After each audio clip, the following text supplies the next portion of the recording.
Out the window of that range or that muscle car. Arm hanging out the window, diamonds in that big chappal. Weed in the crack cigar, more sour in the jar. Looking both ways, I'm cautious when I'm hood rats that's fresh but barely feed their kids. Little kids that's killers and love doing What bids. is up, guys? Unemployment Welcome to lines, another Mexicans episode of Maximilian Must Know. Today we've got another fragrance for you folks from the Bandel sale.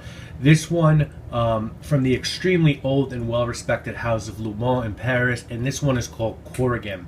And I'll tell you what, this one was not in my plans to pick up, but someone who was there shopping, a fellow fraghead, told me about this one. He was like, give it a try. And I did, and I was really pleasantly surprised. Lubin is not a house that blows me away. I think that the consensus is that Idol is the best fragrance from the line, or at least the one that gets the most talked about by reviewers. And while I like Idol, I don't look at it as bottle worthy for my purposes. I feel like there are other fragrances out there like it. I didn't really look at any of the fragrances from Lubin as bottle worthy until I got my nose on this one.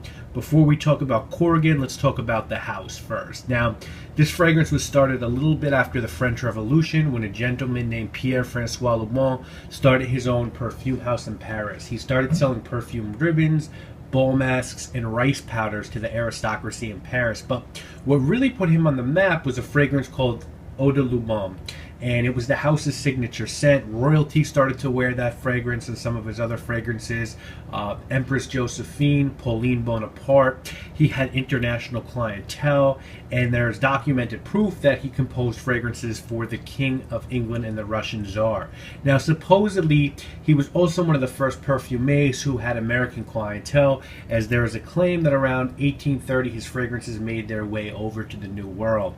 Up through the 40s, Lubin was still making high-end fragrances, but what happened is in the 1980s they stopped producing their fragrances, and there was a lot of internal discord in terms of how the business should proceed and be focused on. And it wasn't until 2001 that they decided to go back to making fragrances for some time. They went back into the archives, and they also decided to make some brand new fragrances. For a creative director, they brought in one of the best noses in the business, Olivia Giacobetti.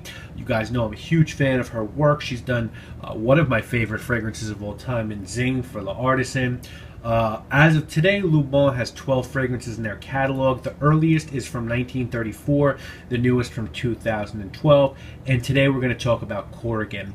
Korrigan was a 2012 release by perfumer Thomas Fontaine. He's probably best known, aside from his Lubin work, as remaking the classic Jean Patou Pour Homme fragrance. In fact, he remade a bunch of fragrances from the Patou line in 2013. But as far as Korrigan goes, guys, comes in one size and one concentration. Eau de Parfum, that one size is going to retail for $180, the 100 ml. With the discount that was running at Bandel, I paid $90 for this fragrance. And the concept behind this fragrance is the legend of the Korrigan. And the Korrigan was a mythical creature that came out at night in the French countryside to harvest juniper berries and ambrette seeds so that they could distill whiskeys that they would drink out of leather pouches. Now, seems like a lot of nonsense to me, but the fragrance strays very close to the story, as the notes on this fragrance are juniper berry, saffron, cognac at the top, lavender, ambrette, and whiskey in the middle, and cedar, oud, leather, vetiver, and musk at the base. Now, as far as your presentation goes, I really like this presentation. It's a very long bottle with a curve you could see there, a nice curve, and a brown sort of faux turtle shell cap. You pull that off, the sprayer and atomizer is black, and it blasts out a lot of juice. So I think it looks really elegant. It doesn't say the fragrance name anywhere except on the bottom, Korrigan. Let me put this back, correctly. Now, as far as your box goes, beautiful box. Korrigan Eau de Parfum Lubin Paris. Some design on the sides. On the back, you have a little bit of information about the legend of the Korrigan. I'm sorry. Here you have Parfum depuis 1798. Nothing on the bottom, and then that slides off, and you're left with this sort of box. And it sort of reminds me of Hermes, how you slip that sleeve off, and you have the orange box. This is pretty close to the Hermes color. You have Lubin there, and then inside you have a place for the fragrance to sit. The box is very well made. It has a texture to it.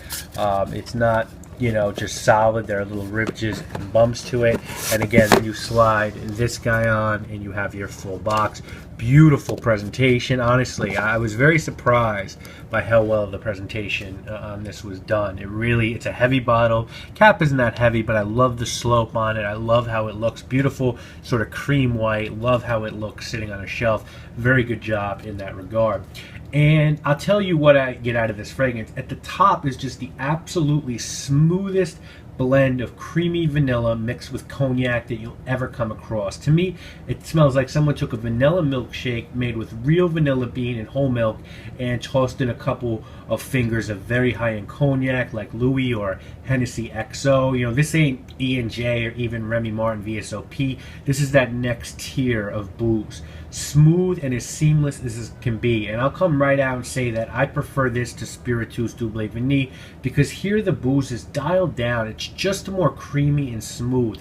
There's a pinch of saffron, a pinch of ambrette seed, but mainly really high quality vanilla and cognac. And this lasts on me for about 6 to 8 hours, and then as it dries down it gets a little leathery, like a buttery leather thing going on. I never picked the oud out of this, which is fine. What I get at the very end of this fragrance is almost that butterscotch leather vibe with just the slightest trace of wood and caramel, and it is absolutely fantastic. You know, guys, this is pretty close to my holy grail of vanilla scents, and as you folks know, I have my favorites when it comes to vanilla. Eau de Mission by Couvent. Le Couvent to me is the best cheapy vanilla scent right out there. In the mid-range, you could do Eau Duelle by Diptyque or Memoirs of a Trespasser by Imaginary Authors. And on the high end, you can go with Spiritueux or Tobacco Vanille, or in my estimation, this. And for my money, I think this one is the best of the bunch. I think it's the smoothest and classiest of the bunch. Tobacco Vanille to me isn't a classic vanilla scent as it is a pipe tobacco scent. And Spiritueux is a bit more weighty, it's heavier and sort of less dignified than this one, which to me is very close to fragrance gourmand perfection right here. This is true unisex juice. Anyone who loves vanilla can do really well with this fragrance. You gotta be careful where you wear this though. This is fall and winter juice at its absolute purest. Could this work in the spring? Absolutely, but I think you'll need to pick your spots well, as this isn't going to do great for you in the heat. Occasion-wise, though, this is signature scent worthy. Work is fine, dates are great, casual occasions, this is going to do great for you. Great formal scent, and you're going to get top-of-the-line performance from Korrigan. It should go 8 to 10 hours for you and leave a nice sillage trail and project well.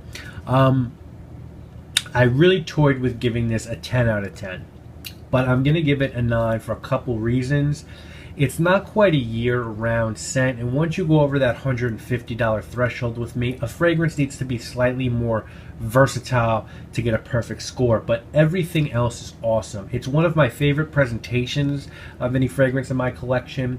It's extremely well blended and just a very classy fragrance. I think that it also has a ton of appeal because not too many people are going to dislike a creamy, gorgeous vanilla scent. So for my gourmand heads out there, please give this one a try, as I can really verify that it's the truth. I hope to find another from Lubin that I like as much as I do this one, because this is something, and I hope it's not a one and done for me, as I'm really impressed by this fragrance.